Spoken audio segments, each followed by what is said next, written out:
فرما رہے ہیں کہ بندہ اپنے گھر سے نکلے، فقالا، پس وہ کہے بسم اللہ توکلت علی اللہ لا حول ولا قوت الا باللہ، بس یہ کلمے پڑھ لے، یقالو، اسے کہا جاتا ہے، حین اذن، اس وقت، ہدیتا وکفیتا ووقیتا، تین جملے کہے جاتے ہیں۔ ہدیتا، یہ ابو داؤد کے الفاظ ہیں کہ تیری ہدایت کر دی گئی، تیری رہنمائی کر دی گئی، تجھے تیرے راستے کے لیے ہدایت دی جاتی ہے۔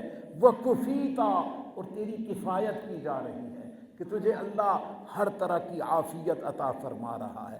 ووقیتا، اور تجھے بچا لیا گیا ہے، تجھے اس راستے کی جملہ تکلیفوں سے، پریشانیوں سے، وقیتا، فرمایا تجھے بچا لیا گیا ہے۔